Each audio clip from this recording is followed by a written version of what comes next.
Ciao guys, welcome to another episode of the Personal PR Show. And today we're here with Eugene all the way from Singapore. Hello, Yay. Eugene. Hello. Yeah. Please come to Singapore. Let me do some tourism advertisement. Yeah, come to Singapore. Yeah. Please. Do you know that up until the pandemic, for years and years, I used to be in Singapore at least once a month. Oh. Yeah, sometimes 3 times a month. Wow. Yeah, because I was working for Singapore Airlines. Oh, no wonder. Got it. Right, so I had a lot of meetings or press trips and so on because I've always done PR. But today we're here to talk about you, Eugene, and to talk about your legacy, your message, what it is that you give to the world. And the title of today's conversation is How to Achieve Abundance in Mindset, Mastery, and Money with international speaker Eugene Seah. How do you pronounce his surname? Yeah, wow, perfect. Okay, awesome. Yes, that's why we're so excited to have you here. And as you know already, but as the audience doesn't know yet, we are here also with Marie-Louise, who's our member of the audience #1 because she comes to most our live interviews. Okay, perfect. Marie-Louise, I'm going to put you, let's say I'm going to remove you from the spotlight. This is a better way of saying this, right? And we'll bring you back on stage for questions in a few minutes. Is that okay? But in the meantime, we'll get to know Eugene a little bit. So I'm going to spotlight Eugene. And Eugene, not to worry, you're not going to be the only one in the spotlight. I'm going to join you. Okay, here I am in spotlight as well. Okay. Eugene, so you're based in Singapore, right? Yep. Are you from there? Yeah, I was born in Singapore and I was educated in Singapore, and I moved to Hong Kong for 2.5 years to be a banker. And then in 2014, I came back to Singapore to start my company. I see. Yep. And this is how you met our mutual friend, Cohen. Right? Yeah. I met him in 2015, I believe. Yes. My God, yeah, it's been a few years. Yeah, this is when I met him as well in 2016. So good. So weird that we didn't get to see each other in Singapore. I don't know, that we didn't meet. We were not connected by. Your next trip, I'll bring you to my favorite restaurant. Which is? It's a Peranakan restaurant at Funan Center. You like Peranakan food? It's my favorite food. This is called the law of attraction. It's Peranakan. Always. Oh my God, it's so good. Yes, let's go. I'm coming to Singapore next month, so let's go. Awesome. Yes. No, it's not true, but I'm letting my imagination bringing me to Singapore next month. Anyway, but what was the shift? I mean, you were in banking in Hong Kong, and then you came back to Singapore, and now you are an international speaker and you're a coach. Yes. And let's say your focus is really to achieve abundance in mindset, mastery, and money. This is amazing. This is a triad that sounds magical. How did you get started in this? Okay, so first of all, in 2014, I lost my job in Hong Kong. So instead of abundance, I got scarcity, right? In every way possible. I have 3 young kids, by the way. They are now teenagers, but when I lost my job, they were very young. And I started panicking. I had not much money in my bank. I didn't have a job. My business was just starting, so no clients. And then even in my mindset, in my spirit, in my emotion, it was all scarcity. There was nothing abundant about how I felt or what I did. Then after that, I started engaging some coaches because before that, by the way, I didn't believe in coaching because I was doing so well in my bank. I was always rising up the corporate ladder, being paid very handsomely, managing Asia Pacific team. And I thought to myself, like, I don't need a coach, very arrogant, very arrogant. So I believe that either universe or God, wanted me to be humble, and I lost quite a lot. Thankfully I have my family, but I lost my money, I lost my job, I lost my self-esteem. And that was when I started learning this thing called abundance mindset. Right. So that's how I started. Yes. And that was around that time that you moved back to Singapore after Hong Kong. Yes. Yep. Amazing. Wow. But I mean, this is a beautiful hero's journey. I mean, it's very sad, of course, because the hero's journey is tough, especially like the first stages of the hero's journeys are tough. Yes. But it seems that you recovered perfectly from it, and you actually, like this hero's journey, actually created a new version of you that Yes. is now more powerful than the previous one, right? Although the previous Yes. one was already pretty powerful. Yeah. Wow. And I love the way that you told your story as well. I always get on the meta level, and I love hero's journey, and I'm like, oh my God, it's so well structured. I love it. Okay, cool. Awesome. Yes. So why did you choose these 3 elements? Money, mindset, number 1. Mastery and money. Why these 3 items? Well, that's a great question. Yeah. I struggle a little bit. It's not like I started my coaching and said, yes, these are the 3 elements. I struggle a lot. I was thinking like, what's going on in life? I was so confused. By the way, I have a TEDx talk. You can just search Eugene Seah TEDx and then you can find it. And I was speaking about this confusion. Because in Singapore, this is a little bit of cultural education here. Right? In Singapore, we have very good and strong educational system.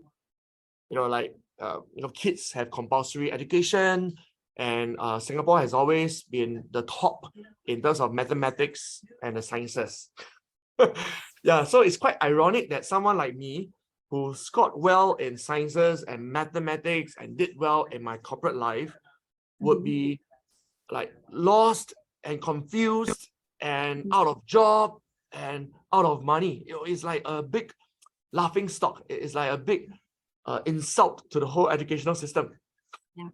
Yeah. So I started wondering like, hey, what went wrong? I followed the entire script given by the government, by my parents, by society, by my school.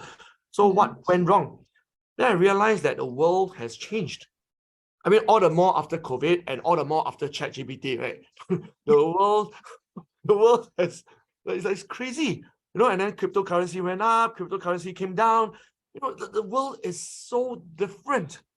And then the richest person in the world used to be Warren Buffett, and he was just doing value investing. But now the richest person in the world is Elon Musk, and he's not doing value investing, he's doing crazy things. Yeah, so the world has changed so much. And one of the effects of the world changing is people lose their jobs. People lose relevance. And I realized I have to change my mindset. That's the first thing I have to change. Of course, what I really wanted was money because I needed to feed my family. Yeah, but it took me a lot of books, a lot of courses, a lot of coaching, a lot of struggles, a lot of tears to realize that, if I want money, I need to seek for a change of mindset and not seek for money. So that's a very big shift in my head, which is very counterintuitive, right? People will think that if you want money, just earn money. Yeah, but to me, it's like, no. I mean, it's a bit like farming, right? If you want fruits, you don't just have fruits, right? You have to toil the soil, you have to plant the seed, you have to water. It's like all underground. It's not like you want fruits and therefore you start painting fruits or creating fruits, right? You have to go underground, and this is our underground. And that's how I started with my mindset as the number 1 abundance tool. Right. Yeah.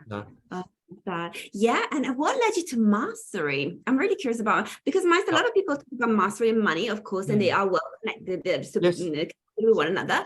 But I was surprised by mastery. I mean, I love it, but this is not one of the things that you hear most of the time. It could be quite cultural, right? Because not just in Singapore, but in Asia, and you used to travel a lot, right, to Singapore, to Asia. So I think you can roughly empathize that Asians care a lot about competency. Yes.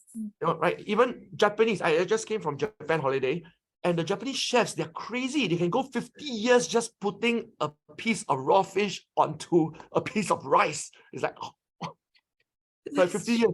That's mastery. They call it Master Chef, isn't it? Right? There's a TV show called Master Chef. Right? And in Thailand, they make suits, but beautiful suits with amazing fabric. And they don't even ask you questions like what color you want and all that. They just pick for you. They say, looking at your body shape, looking at your profession, looking at your personality, this is the perfect color, pinstripe, perfect cutting for you. This is called Master Tailor. I didn't know. In coaching, we have master coaches as well, right? I mean, there is the ACC, the PCC, and the Master CC, Master Coaching Certification. Yeah. Then I realized, it just dawned upon me that, for years, I wasn't chasing for mastery. For years, I was just chasing for tick the box. It's like if you gave me a KPI and then I'm supposed to do this job, then I just do this job and go home. Yeah. So I wasn't looking for passion or mastery. And that's how I lost my job. Because if you don't have mastery, then it's only a matter of time you will lose your relevance for sure. Yeah. And so I decided, okay, let's add mastery into the mix. And selfishly is also to do with my business model. Yeah, because when it comes to mindset coaching in Asia, there's not really a lot of demand yet. Right? I mean, people, if they think that they have issues with their mind, they usually look for therapists or a counselor. Yeah, so to look for a coach for mindset is not intuitive. But to look for a coach for skills, that's pretty intuitive. There's a huge demand for people looking for skill set. And thankfully, because I am quite old, I'm 47. So I have so I have a lot of skill sets, like negotiation skills, influence skills, writing skills, speaking skills. And I thought, okay, let's turn it into a business. And that's how I came up with the second M, mastery. Yeah. Oh my God. Yes, I love this. And they all seem to influence one another because, of course, mindset influences mastery and money, and mastery influences mindset and money. And money, I mean, it will influence even more the mindset and the mastery. They're all tightly connected with one another. I love this model. I love this framework. Yes. So, Eugene, what do you think? Shall we bring Marie-Louise to the spotlight, into the spotlight? Yeah. And here, have a conversation. Let's see. No pressure, we said, Marie-Louise. No pressure for your new questions. So I wanted to start off by saying that first off, I'm at the starting point of Eugene's hero's journey. Wow. Minus the banking career. I don't so even what were you doing? What were you doing before? Language teaching. Ah, okay. And now you are changing. You are pivoting. I have this desire, yes, but I have what an acquaintance of mine today at lunch labeled an anti-abundance mindset. So anti-abundance, yeah. So I was like, yeah, this talk is going to be just what I need. Yeah. So yeah, for sure. I think that I need to definitely work on my mindset, and I think for sure mastery is very important, because otherwise I'll be plagued by imposter syndrome forever. Yeah. And then of course I would like more money as well, but that comes as a result. Yeah, that's an outcome of the mindset and the mastery. So my question really is, how did you get started? How would you go about it if you were in my shoes, like you were in my shoes once upon a time? Yes. There's always a long way and a short way, right? Like everything in life, including my health, by the way. Yeah. I've always struggled with my weight.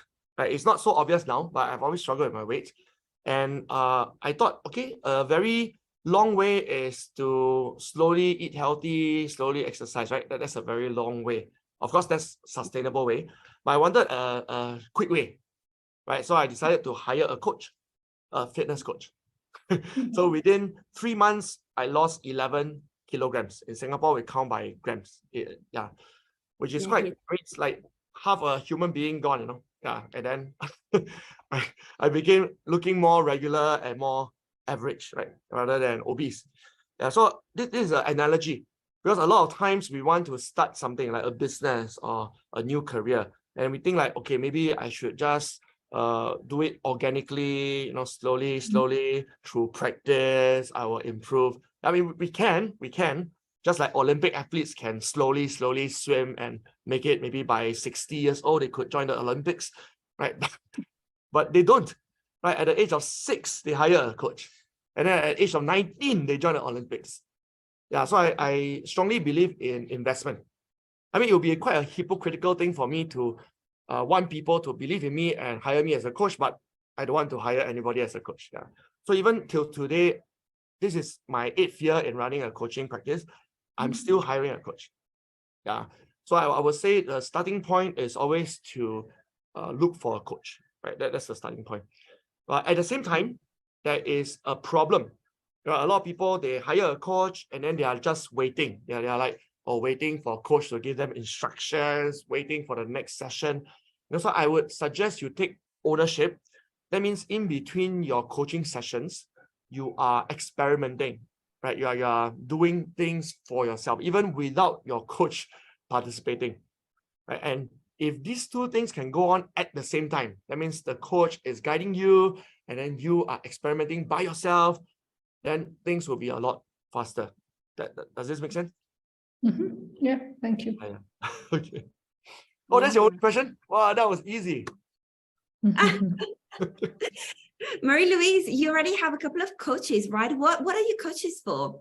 Because every time I talk to Marie-Louise, Eugene, she says, okay, I have to run to this lesson and I have to run to this coaching session.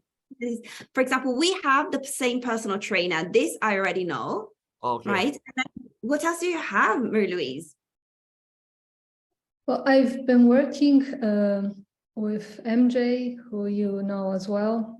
She's a high performance coach. So she's the one that introduced me to the world of personal development. Wow. And now I've started coaching training. I don't know if you're familiar with Red Team coaching. Red Team coaching, right? Yeah. It's about mainly improving your critical thinking skills. And two guys that trained with the military. Wow, military. Yeah. Sounds serious. And it's about, questioning your biases, questioning your assumptions. Right. And filtering all of the issues to understand which are the most pressing, the one you can work on to begin with. And it's the first time they're offering their training. So I'm really enjoying it because they're really hands-on and present. So it's a good moment to be doing this training. The community is very lively. So yeah, that's on this topic, right? I have something related to say. When I first started engaging a lot of coaches on a range of topics, like for example, emotional management, right? EQ, right? That's one coach, and fitness I mentioned already. Then personal branding is another coach, and then a personality profiling. That means how I profile myself and how I read other people's. So it's like a lot. Then there are friends who tell me, "Hey, Eugene, learn to specialize. Please focus." Right? Have you heard that before?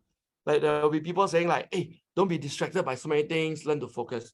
And that's where abundance mindset comes in, right? Because a person who thinks that I don't have enough time to learn so many things, let's just focus on one, that is actually subconsciously telling yourself that your cup is very small, right? You have a very small cup, then just pour a little bit of water and it's like overflow, right? Yeah, but I don't believe I have a small cup. I believe I have a huge container.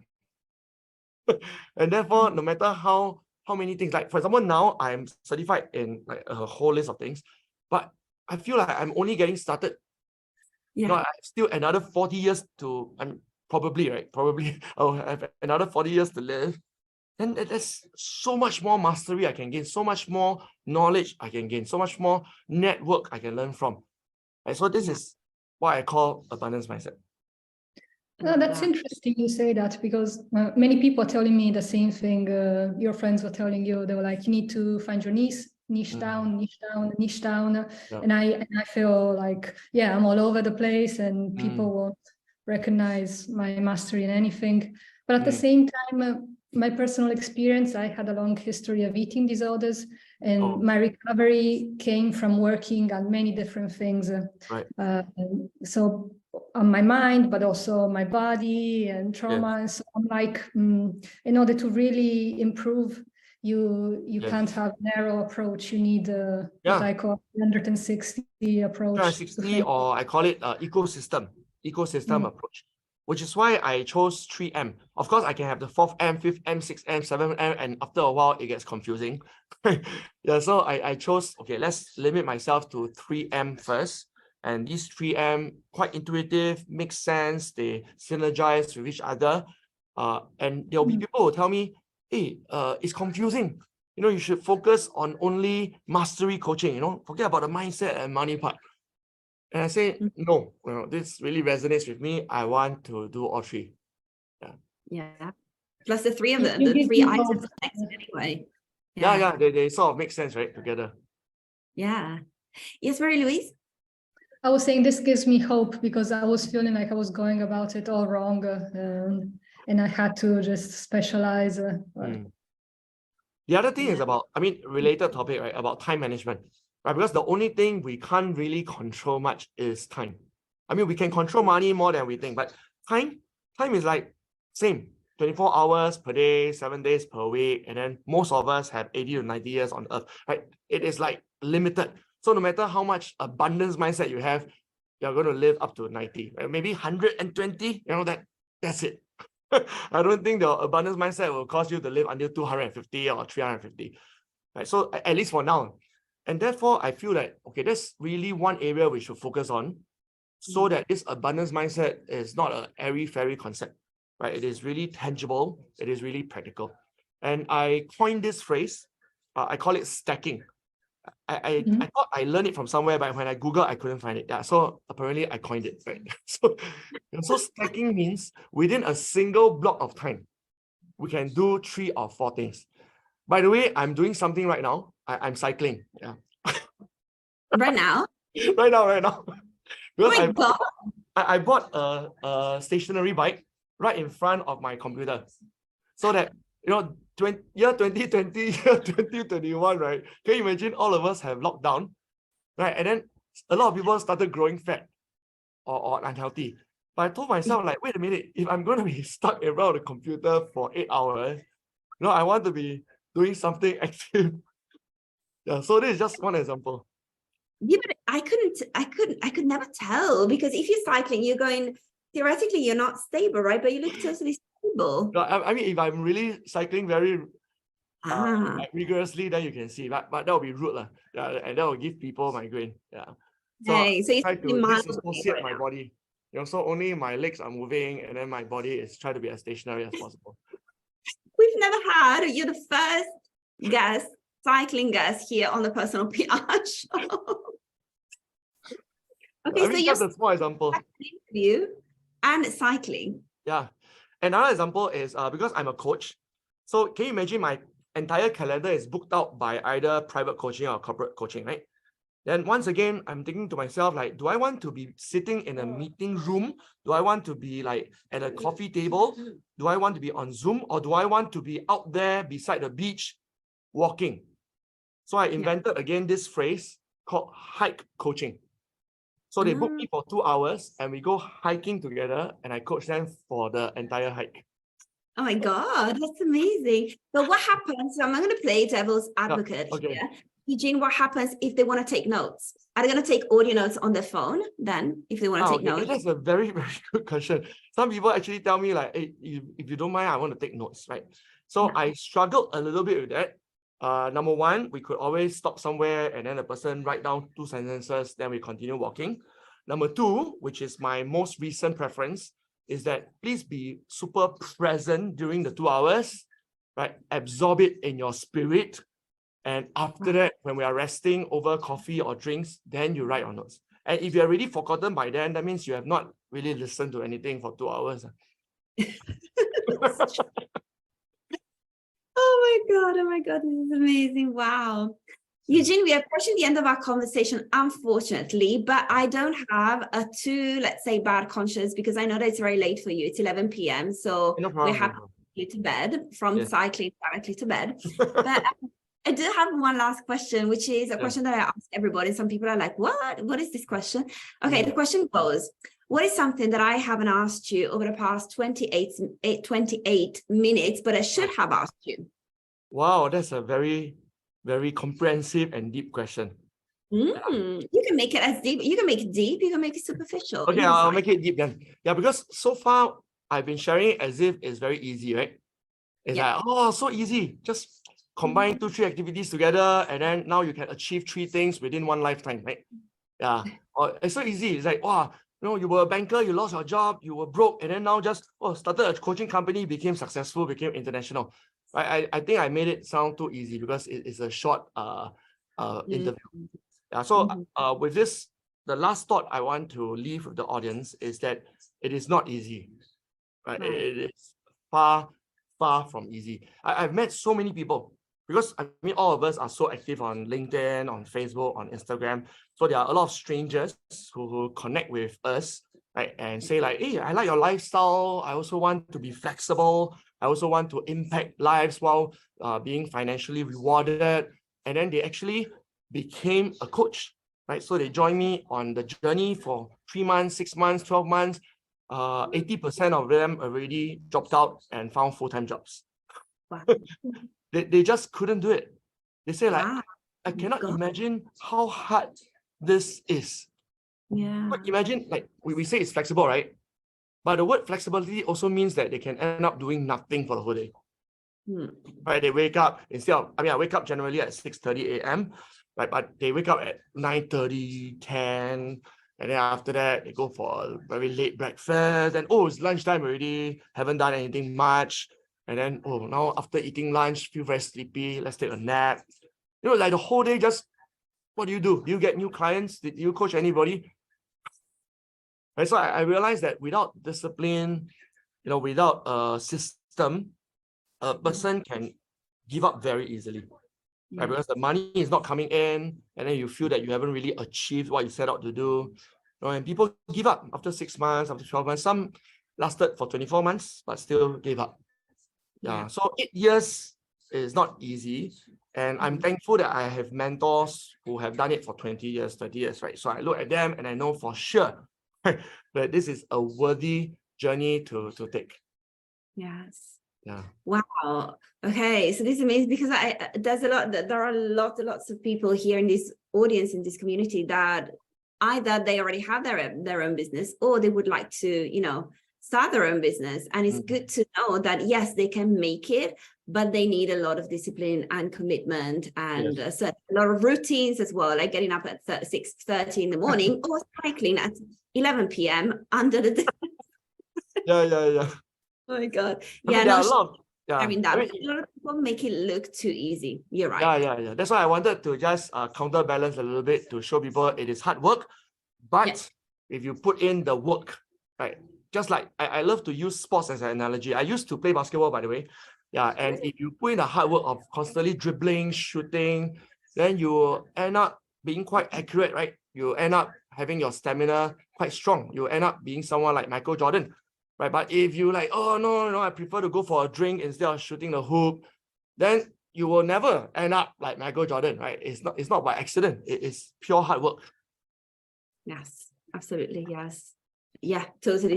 I totally agree because I'm a Virgo. I'm very disciplined as well. I love routines. I love, you know, incremental. I love exponential growth, but I love incremental growth as well, which is based on routines and tiny habits and so on. So I totally get you. I totally agree. And hopefully a lot of people in the audience will get this as well, because this is really like the very foundation of success. Yes. So good. Thank you so much, Eugene, for gracing us with your wisdom and experience and also with your vulnerability in this last part of this interview. Thank you so much. Thank you. Connect with me online, LinkedIn, Eugene Seah.